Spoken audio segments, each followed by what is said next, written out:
साथ। और आज अगर महिलाओं को न्याय नहीं मिलता है तभी तो फूलन देवी ने अपनी हथियार उठाई। तो उसी तरह भी अगर मुझे न्याय नहीं मिलता है तो मैं भी वही कांड मुझे पाटल पानी तक नहीं दिया, वहाँ प्रशासन के द्वारा कुछ नहीं मिला गया। उसके बाद मुझे सोती थी कहाँ? वहीं पे वहीं पर थाने के अंदर ही इतना सोती। आगे सरकार से और सभी जनता से यही अनुरोध करती हूँ कि मुझे न्याय दिया जाए, मुझे बस किसी तरह मुझे न्याय दिया। जो भी समाज में इन चीजों को नहीं दिखाना चाहिए, ब्लर कर देंगे, कहीं ना कहीं रूह कपा देती है। नहीं, इसको दिखाइएगा आप लोग, मैं समाज को ये देखे कि बहन बेटी के साथ क्या हो रहा है। उत्तर प्रदेश सरकार को मैं ये कह रही हूँ कि अब देखें कि ये बहन बेटी समाज में हम महिलाओं की कोई भी अस्तित्व नहीं है। मैं यही समाज से पूछना चाहती हूँ। मुझे बहुत बुरा तरीका से मारपीट के घर से निकाला गया कि ये परिस्थिति में कि मेरे पास मतलब बहुत बुरी स्थिति है। कासमाबाद थाने पर मैं 3 दिन जाकर बैठी मगर मेरा कोई सुनने वाला नहीं तैयार। नमस्कार, मैं मनीष कुमार भारद्वाज, आप देख रहे हैं आजाद हिंद न्यूज। दोस्तों, आज हम पहुंच चुके हैं गाजीपुर। गाजीपुर जिला का एक ऐसा स्थान, मोहम्मदाबाद तहसील के अंतर्गत ये गोसलपुर ग्राम सभा है। यहाँ पर एक मामला, एक दुखियारी बहन है हमारे साथ जो दर दर भटकने को मजबूर है। उत्तर प्रदेश शासन प्रशासन, चाहे जितने भी नेता गण हैं, सारे लोग की ये कहना है कि बेटी बचाओ बेटी पढ़ाओ। लेकिन जिस बेटी को केवल पढ़ाई और बचाने की बात की जाती है, लेकिन उनकी सुरक्षा कौन करेगा? उस तरीके से सुरक्षा कौन करेगा बेटी को अगर प्रताड़ित किया जा रहा है तो? ये बहन है, इनसे हम जानने का प्रयास करेंगे किस तरीके से इनको प्रताड़ित किया जा रहा है। क्या नाम है आपका? हमारा नाम मुन्नी सिंह है। मैं गोसलपुर ग्राम सभा की लड़की हूँ और मेरी शादी हुई है खजुहा कासमाबाद ग्राम सभा पड़ता है। कासमाबाद थाने के अंतर्गत। हाँ, कासमाबाद थाने के अंतर्गत। किससे? वेद प्रकाश बेदू किसान मोर्चा नेता है, जिला अध्यक्ष, और भाजपा का भी जिला अध्यक्ष क्या है ये मेरे को पूरा पता नहीं है मगर ये है। और उन्होंने मुझे मार पीट कर 2014 की मेरी शादी है, 2021 में मुझे मार पीट के घर से निकाला गया। मुझे बहुत बुरा तरीका से मार पीट के घर से निकाला गया कि ये परिस्थिति में कि मेरे पास मतलब बहुत बुरी स्थिति है। कासमाबाद थाने पर मैं 3 दिन जाकर बैठी मगर मेरा कोई सुनने वाला नहीं तैयार था। उसके बाद मैं 3 दिन के बाद मेरा मतलब सुना गया, वहाँ मेरा एफआईआर दर्ज हुआ। उसके बाद मुझे वहाँ से किसी तरह मैं इधर उधर भटक कर 1.5 महीना कासमाबाद में थी। उसके बाद मेरे को मेरे घर वाले अपने गांव गोसलपुर ले आए। कुछ दिन के बाद ले आकर वो एक लड़की के साथ मतलब रहते थे।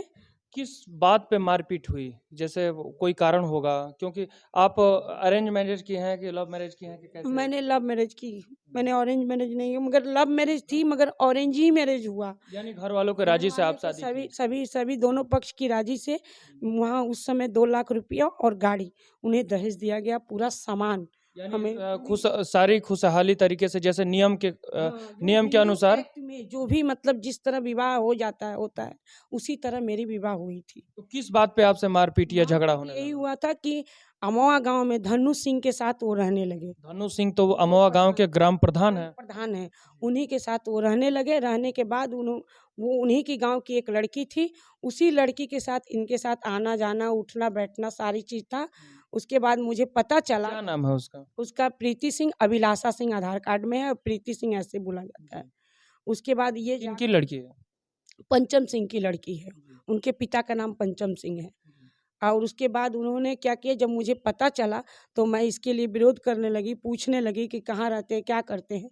तो उसके बाद इन्होंने हमको बताने लगे कि तुमसे क्या मतलब है, मुझे मारना पीटना ये लोग स्टार्ट कर दे। ये लोग भी, इनके माँ बाप भी मुझे हमेशा टॉर्चर करते थे।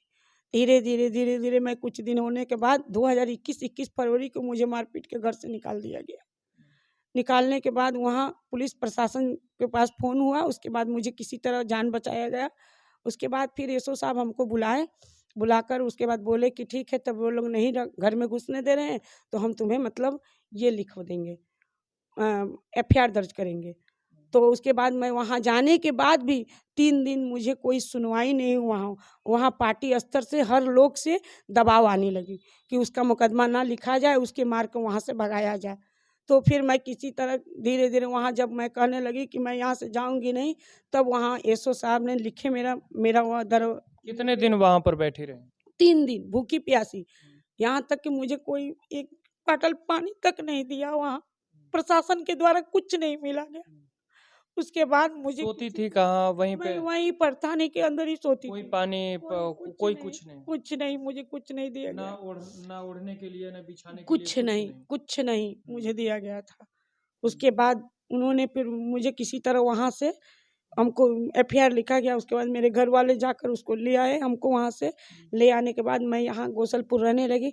फिर 22 अप्रैल को मेरे यहाँ फ़ोन आता है कि सेक्रेटरी के यहाँ से कुटुम्ब रजिस्टर में मेरा नकल मेरे नाम कटवा दिया गया था। तो मैंने फ़ोन किया सेक्रेटरी साहब के यहाँ कि मेरा नाम क्यों काट दिए, कि मैं वहाँ ये रही थी, मैं अभी तो कानूनी तरीके से उनकी पत्नी थी। सेक्रेटरी का नाम क्या?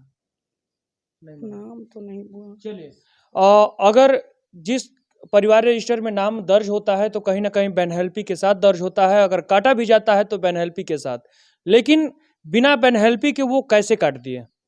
ये सोचने वाली बात है। ऐसे सेक्रेटरी पर भी कार्रवाई होनी चाहिए कि बिना आपके जानकारी के, क्योंकि शादी अगर हुई है तो हर एक हिंदू धर्म के रीति रिवाज से हुई है, और जिस दिन जुड़वाया गया और जिस दिन कटवाया जा रहा है तो कम से कम सेक्रेटरी के ये चाहिए कि कम से कम उसको जांच करना चाहिए, तमाम तथ्यों को जांच करना चाहिए, तब ये कटना चाहिए। कट गया, उसके बाद क्या हुआ? उसके बाद मैंने फ़ोन की उनके यहाँ, तो उन्होंने बताया कि आपके पास क्या प्रूफ है। मैंने बोला मेरे पास आधार कार्ड है, निर्वाचन कार्ड है, निवास प्रमाण पत्र है।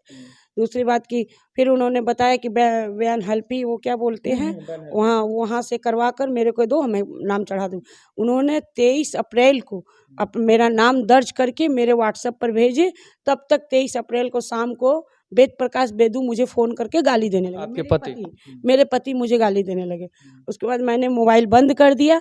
तो 24 अप्रैल को सुबह 6:30 बजे मुझे फ़ोन करके गाली मेरी माँ को देने लगे। तो मैं बोली कि मेरे गांव है, ऐसी गलती ना करिएगा कि यहाँ आकर मुझे 10 लड़के लोग के साथ आकर मुझे मारने पीटे। मेरे गांव वाले किसी तरह मेरा जान कैसे आए थे? कैसे आए थे? स्कॉर्पियो से आए थे। आज भी स्कॉर्पियो वो मेरे द्वार पर खड़ी है। वीडियो में चल रहा होगा स्कॉर्पियो जो इनके दरवाजे पर खड़ी है, मेरी हाँ उसकी नंबर भी और हर चीज़ मेरे पास द्वार पर खड़ी है। मुझे पता नहीं किसकी स्कॉर्पियो हो, मेरे पति का है कि किसी और का है, मुझे ये पता है। मैं उस समय ये स्कॉर्पियो मैंने द्वार पर खड़ा है। मैं यही कही कि मुझे न्याय दिया जाए प्रशासन से, तब मेरा एफआईआर दर्ज करमदीनपुर थाने पर मैं आकर आपसे मारपीट के क्या हम इस समाज में हम महिलाओं की कोई भी अस्तित्व नहीं है। मैं यही समाज से पूछना चाहती हूँ, यही सरकार से पूछना चाहती हूँ, क्यों महिलाओं के साथ इतना अत्याचार हो रहा है, वो भी योगी सरकार में। योगी बाबा कहाँ सोए आप? हम महिलाओं को इंसान कम से कम मदद तो करिए। अच्छा, यहाँ पर मारपीट हुई तो आप लोग प्रशासन को कॉल किया? हाँ, मैंने 112 पर कॉल करके प्रशासन को बुलाए। फिर प्रशासन उन्हें पकड़ के ले गई थी। मैं भी थाने पर गई थी। वहाँ मुझे काफ़ी तरह से अभद्र भाषा, जितेंद्र कुमार ने दरोगा थे उस समय, उन्होंने मुझे अशब्द भाषा भी बोले थे कि तुम्हारे पिताजी दहेज दिए थे। हमने कहा हाँ मेरे पिताजी दहेज दिए, तभी मैं गाड़ी खड़ी की। ऐसे सब हमसे सारे लोग शब्द कर रहे थे, और कहने के बाद भी मेरा एफआईआर भी दर्ज नहीं किए। तो जब मेरा एफआईआर दर्ज नहीं हुआ तो मैंने 110-76 पर भी कॉल करके मैंने एफआईआर दर्ज करवाई। और उसके बाद भी मेरे ही खिलाफ ये वहाँ के कौन से दरोगा हैं, उन्होंने मेरे खिलाफ उसमें रिपोर्ट लगाए थे। मगर मैं आज भी वो स्कॉर्पियो मेरे द्वार पर खड़ी है, और जब तक मुझे न्याय नहीं मिलेगी मैं ये स्कॉर्पियो नहीं दूंगी। और मुझे बस सरकार से मेरी यही अनुरोध है कि मुझे न्याय मिले, और जब मैं घूंघट काट सकती हूँ तो मैं अपने समाज में तलवार भी उठा सकती हूँ। इसके लिए कुछ भी हो जाए मेरे साथ। और आज अगर महिलाओं को न्याय नहीं मिलता है, तभी तो फूलन देवी ने अपनी हथियार उठाई। तो उसी तरह भी अगर मुझे न्याय नहीं मिलता है तो मैं भी वही कांड करूँगी।